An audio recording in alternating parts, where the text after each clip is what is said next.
বিমান বাংলাদেশ এয়ারলাইন্স বাংলাদেশ বিমান সংস্থার বাণিজ্যিক নাম জাতীয় বিমান সংস্থা বিমান বাংলাদেশ এয়ারলাইন্স লিমিটেড।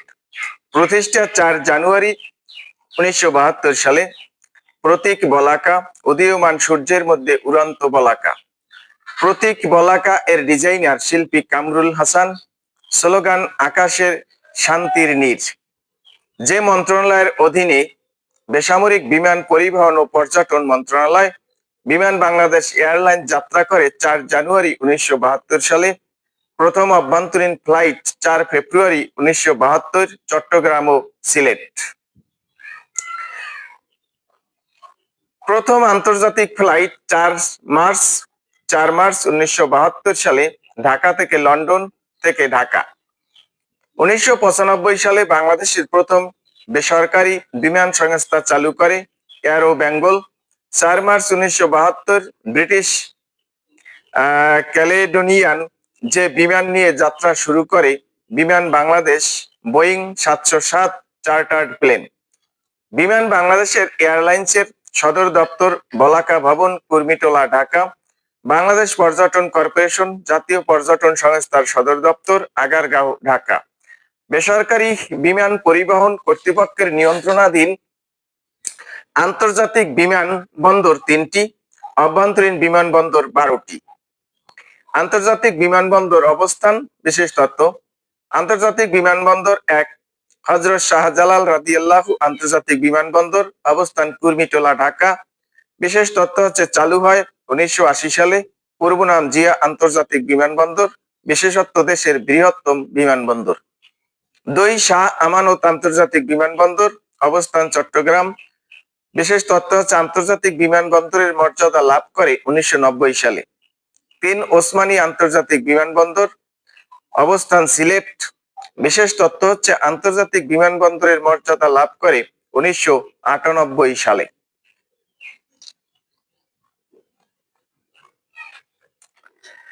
চতুর্থ আন্তর্জাতিক বিমানবন্দর কক্সবাজার আন্তর্জাতিক বিমানবন্দর নির্মিত হচ্ছে। কক্সবাজারের সমুদ্র তীরে দেশের দীর্ঘ রানওয়ে থাকবে 10,700 ফুট। হযরত শাহজালাল আন্তর্জাতিক বিমানবন্দরের 3য় টার্মিনাল নির্মিত হয় সিঙ্গাপুরের চাঙ্গি বিমানবন্দরের আদলে। এটির ডিজাইনার রোহানি বাহরিন। বাংলাদেশের বিমান সংস্থার বাণিজ্যিক নাম কি? বিমান বাংলাদেশ এয়ারলাইন্স। বাংলাদেশে আন্তর্জাতিক বিমানবন্দর কয়টি? 3টি। হযরত শাহজালাল রাদিয়াল্লাহু আন্তর্জাতিক বিমানবন্দরের স্থপতি কে? লারোস। বাংলাদেশ বিমানের প্রতীক বলাকা। বাংলাদেশ বিমানের প্রতীকটি কে ডিজাইন করেন? কামরুল হাসান। এশিয়ান হাইওয়ে ও ট্রান্স এশিয়ান রেলওয়ে বাংলাদেশ।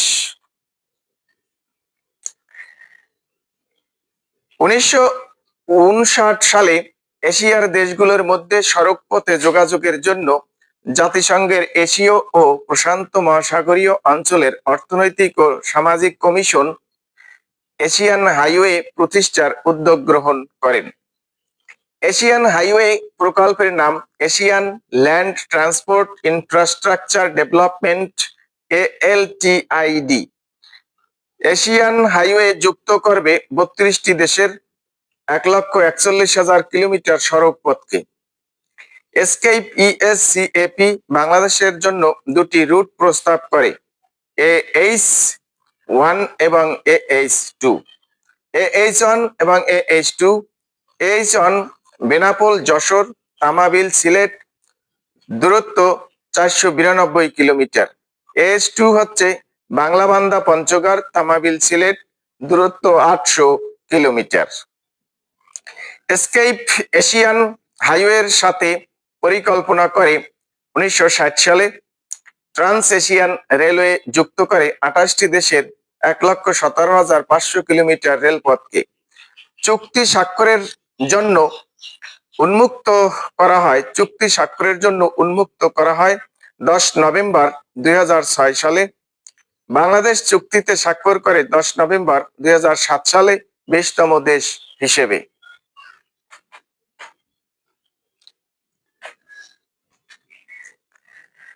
আন্তর্জাতিক hotel.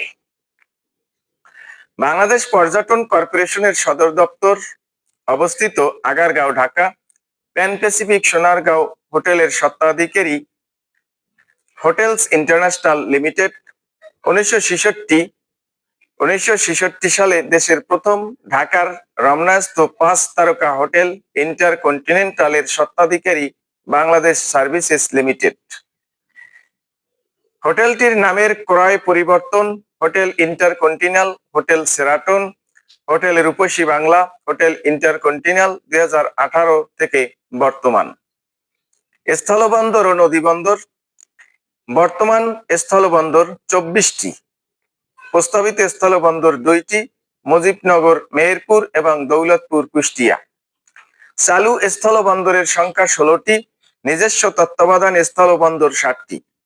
Boat BOT, build, operate and transfer ভিত্তিতে পরিচালিত স্থলবন্দর 5টি: বাংলাবান্ধা, সোনা মসজিদ, হিলি, টেকনাফ ও বিবির বাজার। দেশের বৃহত্তম স্থলবন্দর বেনাপোল, শার্শা, যশোর। দক্ষিণ এশিয়ার প্রথম ই-গেট চালু হয় বেনাপোল স্থলবন্দরে। দেশের দ্বিতীয় বৃহত্তম স্থলবন্দর হিলি, দিনাজপুর। মিয়ানমারের সাথে বাণিজ্য কার্যক্রম চলে টেকনাফ বন্দর দিয়ে। বাংলাদেশ, ভারত ও ভুটানের সাথে বাণিজ্য কার্যক্রম চলে লালমনিরহাটের বুড়িমারি স্থলবন্দর দিয়ে।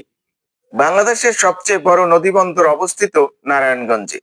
বেনাপোল স্থলবন্দরের বিপরীতে ভারতের অংশের স্থলবন্দর পেট্রোপোল, বনগাঁও।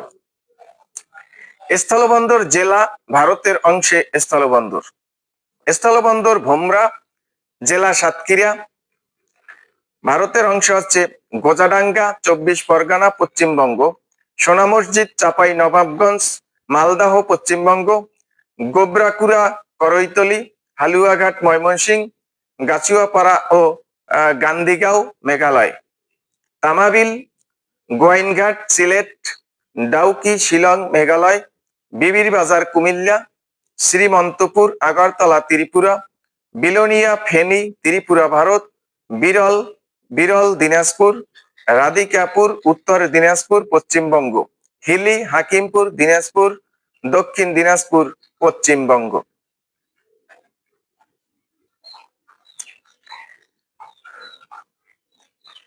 বুড়িমারি, পাটগ্রাম, লালমনিরহাট ভারতের অংশে আছে। চেংরাবান্ধা, পশ্চিমবঙ্গ। নাকুগাঁও, নলিতাবাড়ি, শেরপুর, মেঘালয়, ভারত। বাংলাবান্ধা, তেতুলিয়া, পঞ্চগড়, ফুলবাড়ি, জলপাইগুড়ি, পশ্চিমবঙ্গ। স্থলবন্দর জেলা চিলাহাটি, নীলফামারী, থানুয়া, কামালপুর, জামালপুর। আখাউড়া, ব্রাহ্মণবাড়িয়া। তেগামুখ, রাঙ্গামাটি। সোনাহাট, কুড়িগ্রাম। বাল্লা, হবিগঞ্জ। রামগড়, খাগড়াছড়ি। দর্শনা, চুয়াডাঙ্গা। একাধিক স্থলবন্দর রয়েছে যে জেলায়: সিলেট জেলায় স্থলবন্দর 3টি: তামাবিল, শাওলা, ভোলাগঞ্জ।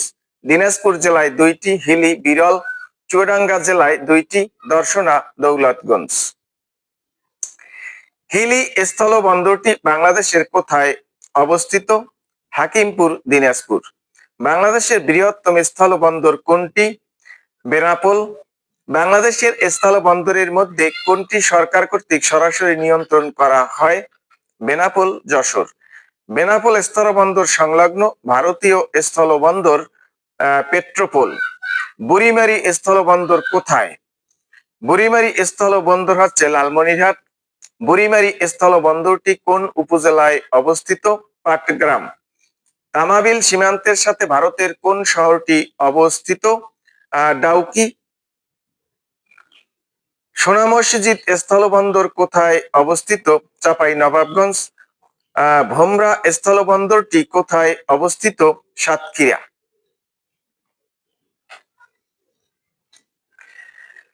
হিলি স্থলবন্দরটি কোন জেলায় অবস্থিত? দিনাজপুর। বিরল স্থলবন্দর যে জেলায় অবস্থিত? দিনাজপুর। তামাবিল কোথায় অবস্থিত? সিলেট। ভারতের মেঘালয়ের সাথে বাংলাদেশের সবচেয়ে গুরুত্বপূর্ণ স্থলবন্দর কোনটি? তামাবিল। সোনা মসজিদ স্থলবন্দরের সাথে ভারতের কোন জেলায় সংযুক্ত? মালদা। বিলোনিয়া সীমান্ত কোন জেলায় অবস্থিত? ফেনী।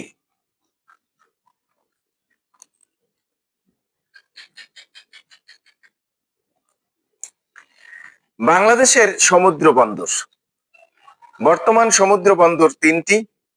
এক, চট্টগ্রাম বন্দর চট্টগ্রাম, প্রতিষ্ঠা লাভ করে 1887 সালে। নদী কর্ণফুলী নদীর তীরে, ব্রিটিশ আমলে তৈরি।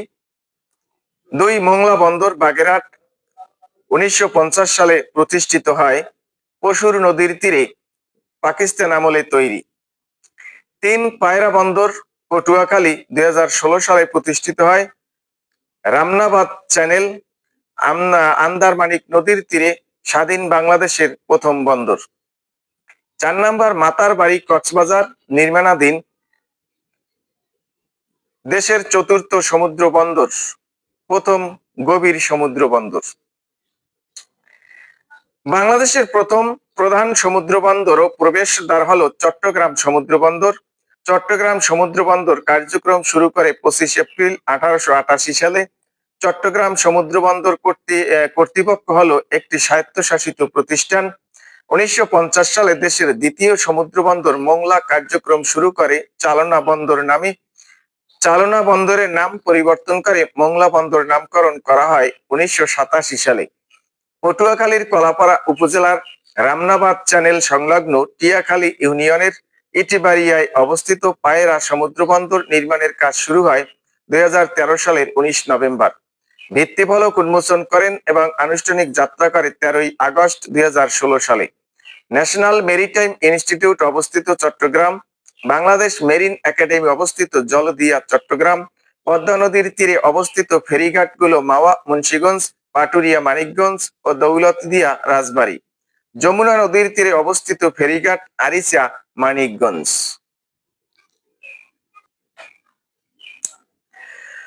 বাংলাদেশের সামুদ্রিক বন্দর কয়টি? তিনটি। চতুর্থ সমুদ্র বন্দর নির্মিত হচ্ছে কক্সবাজারের মাতার বাড়িতে। বাংলাদেশের প্রধান সমুদ্র বন্দর কোনটি? চট্টগ্রাম। মংলা বন্দর কোন জেলায় অবস্থিত? বাগেরহাট। বাংলাদেশের বৃহত্তম নদী বন্দর কোনটি? নারায়ণগঞ্জ। মেঘনা নদীর তীরে অবস্থিত নৌ বন্দর কোনটি? চাঁদপুর। কোথায় বাংলাদেশের একমাত্র মেরিন একাডেমি অবস্থিত? চট্টগ্রামের জলদিয়ায়। বাংলাদেশের প্রথম বাণিজ্যিক জাহাজ কোনটি? বাংলার দূত। মোংলা একটি সমুদ্র বন্দর। চট্টগ্রাম সমুদ্র বন্দর কোন ধরনের প্রতিষ্ঠান? স্বায়ত্তশাসিত। কোন বন্দরকে বাংলাদেশের প্রবেশদ্বার বলা হয়? চট্টগ্রাম। বাংলাদেশের দ্বিতীয় সামুদ্রিক বন্দর কোনটি? মংলা। মংলা বন্দর প্রতিষ্ঠিত হয় কোন সালে? 1950 সালে। মংলা বন্দর কোন নদীর তীরে অবস্থিত? মংলা বন্দর কোন নদীর তীরে অবস্থিত? পশুর। স্বাধীন বাংলাদেশের নির্মিত প্রথম সমুদ্র বন্দরের নাম কি? পায়রা সমুদ্র বন্দর। পায়রা সমুদ্র বন্দর কোন নদীর মোহনায়? রামনাবাদ নদী।